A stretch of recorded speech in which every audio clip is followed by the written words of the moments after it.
All right, so just bought this mower about a couple weeks or so ago now. It's a 2021 ZD1021.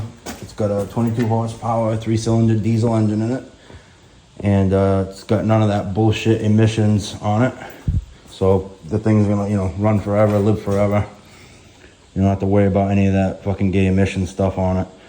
So obviously, if the people that know me, I'm a big fan of anything Kubota makes. I don't have, honestly, one thing, in all honesty, to say bad about any of the pieces of equipment that they make, whether it be lawn and garden type stuff, the tractors, or the heavy equipment. So this mower, when I got it, had 45 hours on it. I've used it quite a bit since then.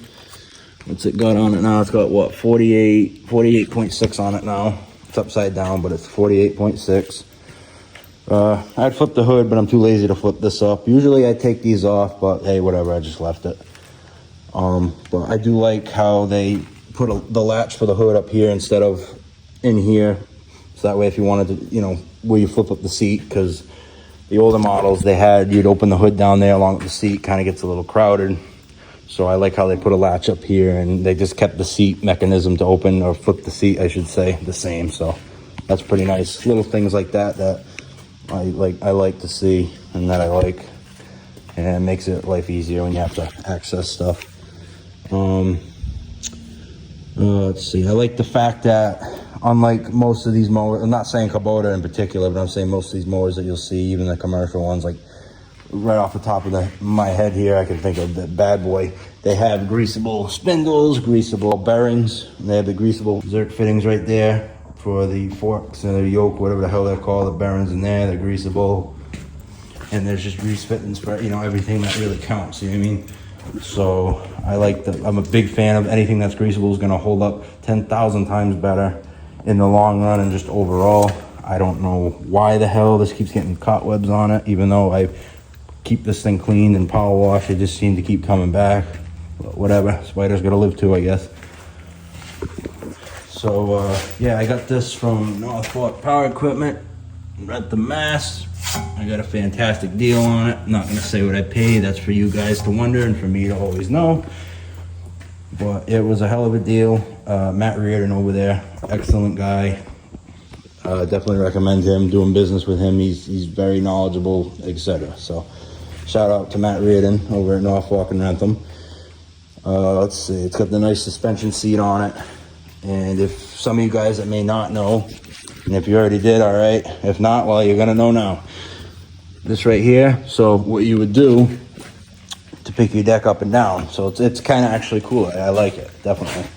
So you would, when the mower's running, right, you'd hold this, you push this down with your foot, right, or heel. Some people use their heels, either one. And then you take the deck, you can adjust it if you want to set the height, or if you just use that same height mostly all the time, like I kind of do. So you just hold this down. This is on lock right now, which holds up the deck. So you'd hold this down, raise the deck up, and you push that down to unlock, let off that pedal, and the deck will go down. And then obviously when you want to put it back up, you hold this down, deck's all the way up, click that latch while you're holding that down and let it go, and it'll lock right in and stay up. And it's kind of cool too, because basically you can keep your memory of where your last cut height is at, or whatever you want to consider it. But I definitely like that. Hydraulic lift is definitely it. If you going over like a sketchy little piece of grass field, whatever the hell you might be mowing, you can raise that up and hold it up and still drive and mow over that little piece, and then you just let it back down.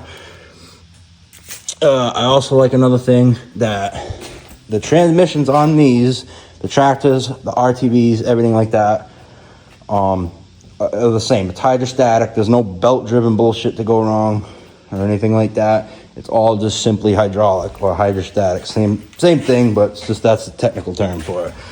You get your gearbox right here for your mower deck. So none of that stuff that's a pain in the butt to deal with, like in the long run, whatever, is belt driven. Obviously the only thing that's belt driven is the fan belt, and then you have this thick as fuck deck belt right here. But other than that, it's the only belts on this machine. The rest of this that's a gearbox, just kind of like the bush hogs idea. They hold up nice, you know, you maintain them, take care of it, don't abuse the things, whatever. And then I'm trying to see if I can get an angle you guys can see. I'd probably stick the phone in there a little bit, but if you see right there, you probably see a grease bend too, but that's the shaft goes from the motor to this gearbox. Gearbox turns its belt, runs your blades. And then some people get a little confused on this part. No need, I'm gonna show you right now. So, a lot of people, before you bring these arms in, say, because if this was running, you got your parking brake, which is on the floor, which I also love that as well. That's on right now, so that's, you know, activated. The parking brake's, you know, holding the machine. People will bring these in before taking that off, and of course you're gonna stall the machine because you gotta have these out, take the parking brake off, then you bring these in. And then when you gotta get off, you bring these out to the neutral position, like so. And to set your parking brake, which I don't get what's so hard. Some people have, I hear, a little bit of an issue understanding it. Literally, I personally use my heel. Take your heel, take your other heel, push that, let off this big one, and you're locked, see? And remember, you gotta have these out to be able to do that. And then when you're going to take off, you gotta take this off, the parking brake off, then bring these in. Probably still sounds a little bit complicated, but you gotta do it a couple times or so. Everybody's a little different, it's all right, but that's how you do it nonetheless. You know, some people worry about too, maybe, I don't know, the people that aren't used to these machines, the way that they're built, you could step on the fucking decks. There's no fucking reason you can't. These bad boys, the deck's not as built as good, but it's still built fucking hella strong, we'll say.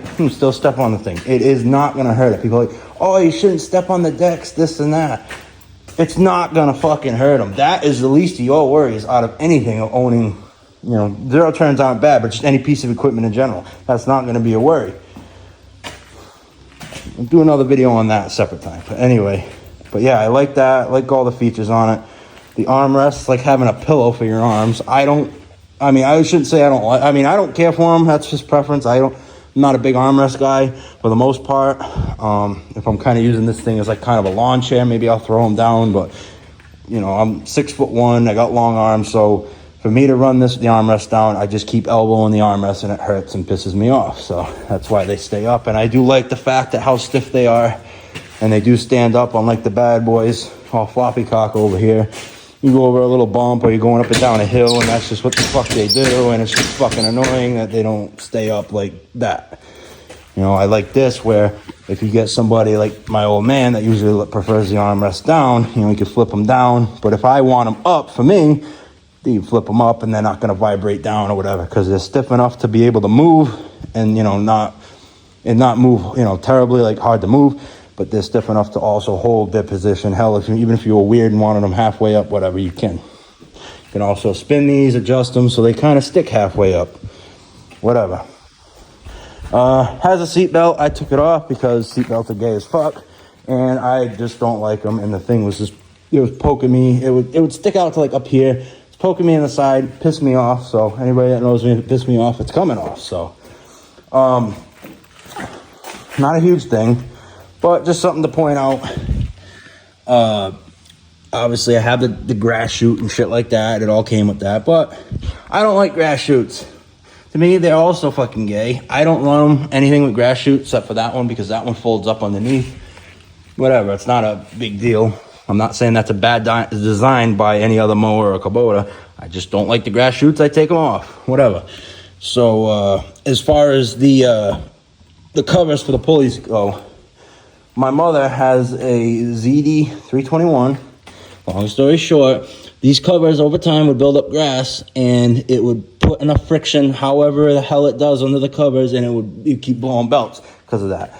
So we took those covers off. Never ever had an issue since with the belt, because that's a thick ass belt. It takes a lot for it to do that. So you take those off, and you shouldn't ever have to worry about it, ever.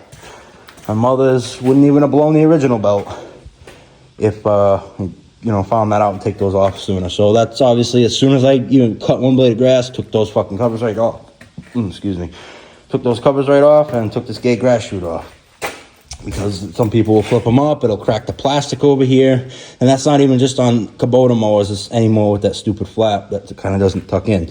you know, they rub here and they just destroy the plastic. So take the fucking thing right off. Keep the mower looking nice. I mean, I know it's a piece of equipment, but take some pride in it, for crying out loud. Some of the mowers, this one don't have it. I don't give a shit because I just put a chain, one chain around here, hook it, one chain around here, hook it, and then I got the Kubota tractor over there. You see the hook on the bucket, and that's what I do to lift this. Is it dangerous? I mean, it's better than like some people do the jack setup and they have a chalk block and it just kind of wiggles back and forth. I mean, I'm not saying it's the safest. It's definitely not the most dangerous. I don't give a shit if I get crushed at the end of the day. It is what it is. But anyway, that's how I do it. But what I was trying to say anyway is these would have a handle, would kind of clip up right in here. This one don't have it. Again, don't care. But, you know, you pull a pin, you stick the pins in there, and there'd be a crank. And then this whole thing, like you'll see on a lot of videos on YouTube, other people demonstrate it, whatever. But this, I think it's that wheel, you crank it, and then that wheel will pick this mower up and be, you know, the front end will kind of be twisted, kind of almost like diagonal, whatever. And then you can do it without even using a machine, a jack, whatever. But like I said, I got plenty of equipment here to do it with. It doesn't hurt the equipment, but it especially doesn't hurt the front of this, the mower, whatever. And as long as it don't do that, that's all I care. And that's just how I've done it. I've done it on this one. See, nothing's broke, scratched, nothing. Very careful about how I do it. But it's also, you know, these are supposed to be strong enough, which they are. We don't have to worry about that. So, nice beefy blades on this thing.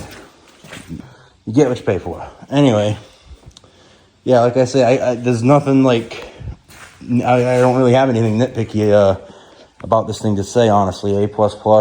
Like I said, Kubota definitely thinks out things to my liking anyway.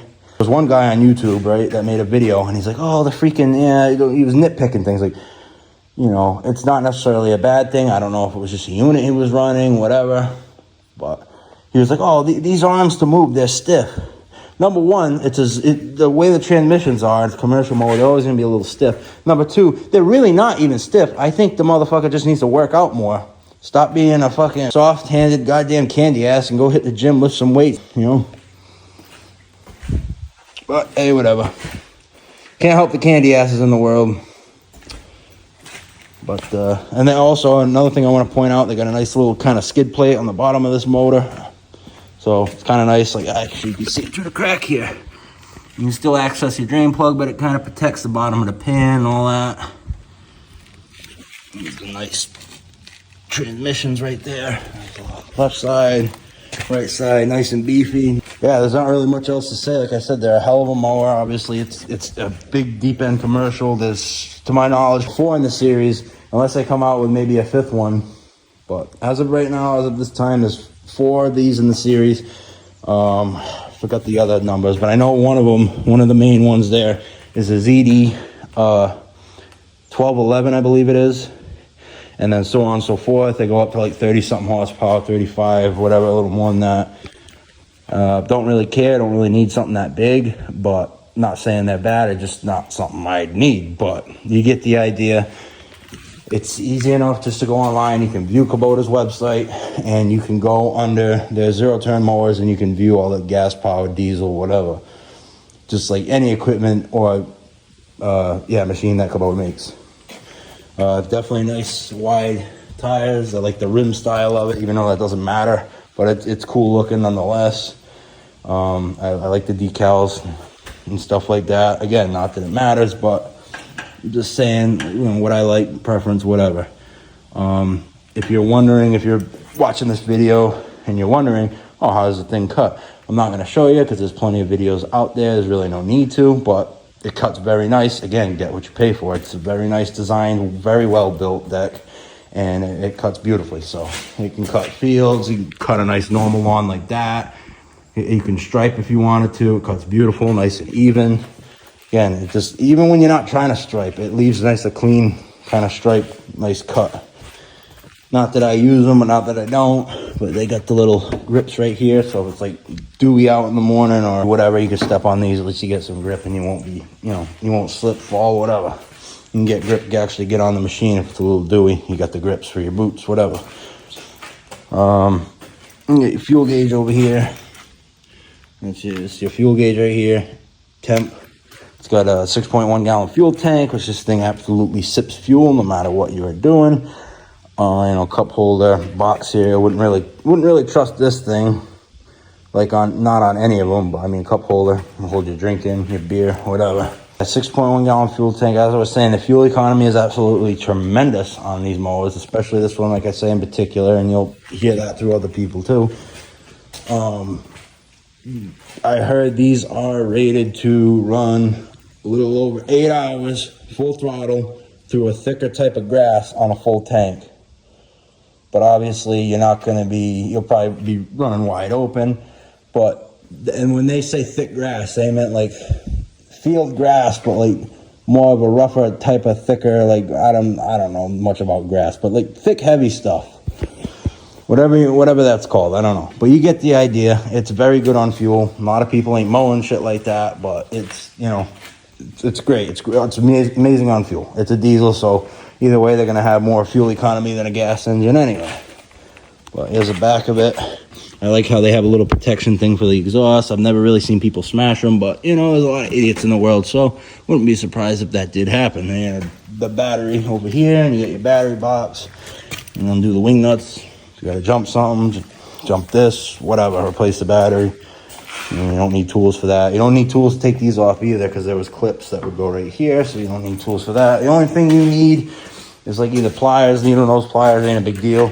To pull one little pin so you can slide the big pin in that spring out to take off that, but I mean, that's not a big deal. But other than that, a lot of it's toolless, which I do like. But anyway, with that being said, this is the new mower. We are selling this one. Whatever, I'll make a separate video on that. But this video is all about this one anyway. So that's the new mower. It's, like I said, no complaints. It's a phenomenal mower. But yeah, if you're doing like a big residential yard, you're doing your own yard like that size, and you're doing like commercial mowing, obviously this is gonna do it and then some. So yeah, all I can say is definitely, if you're serious about getting one, definitely check one out. Like I say, I'd go with Kubota, and I'd definitely go with the diesel, but again, depends on your application, how much mowing you're going to be doing, and the conditions where you're going to be mowing, all that. So yep, that's the new mower.